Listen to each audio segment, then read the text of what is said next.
II, though at the time I was really too young to be doing Richard II monologue. Now I think I could pull it off, though, because he was 33 when he died, I'm pretty sure. Richard II. So I'm going to do his monologue. I'm not going to do it dramatically, like I would if it was an audition. I'm going to whisper it in an attempt to give you some ASMR tingles. So, let's begin, shall we? No matter where, of comfort, no man speak.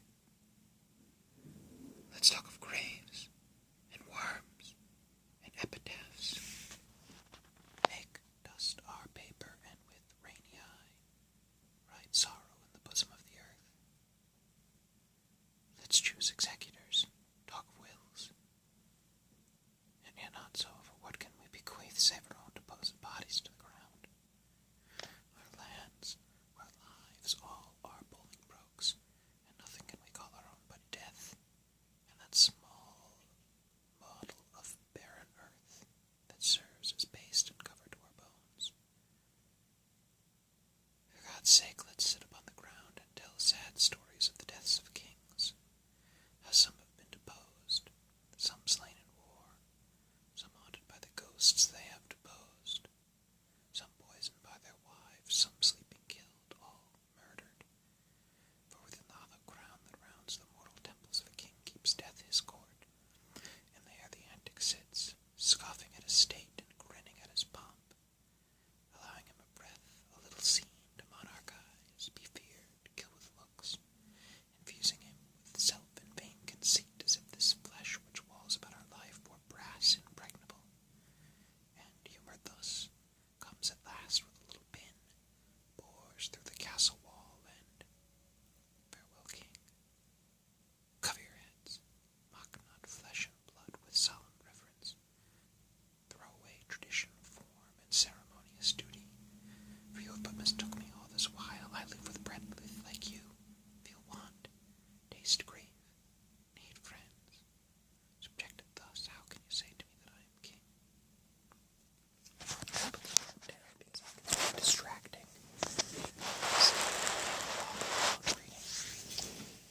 I'm now going to do a soft-spoken version, for those of you who prefer soft-spoken. This will be a little more dramatic, but it still won't be, because full volume would not be very ASMR-like. Plus my voice is tired at the end of the day. No matter where, of comfort, no man speak. Let's talk of graves, and worms, and epitaphs. Make dust our paper, and with rainy eye write sorrow in the bosom of the earth. Let's choose executors and talk of wills, and yet not so, for what can we bequeath save our own deposed bodies to the ground?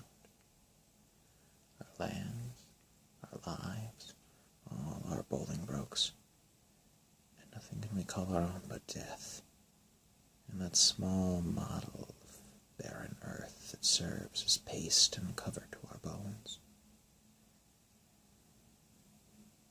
For God's sake, let's sit upon the ground and tell sad stories of the deaths of kings, how some have been slain in war, some deposed, some haunted by the ghosts they have deposed, some poisoned by their wives, some sleeping killed, all murdered. For in the hollow crown that rounds the mortal temple of a king keeps death his court, and there the antic sits, scoffing at his state, grinning at his pomp, allowing him a breath, a little seen to monarch eyes be feared, kill with looks, infusing him with such self and vain conceit, as if this flesh which walls about our life were brass impregnable.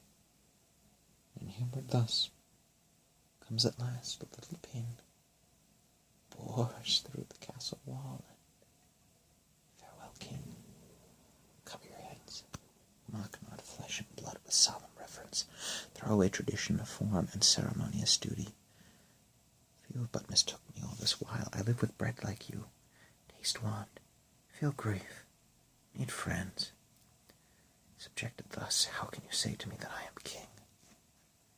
Thank you. Sorry for the raw cut of the video, but I don't feel like producing a full video most days, so if I didn't do raw cuts, I'd never get something out. Anyway, I hope you have a wonderful evening, and even though that's a depressing monologue, I hope the beauty of it will give you happy dreams. Good night.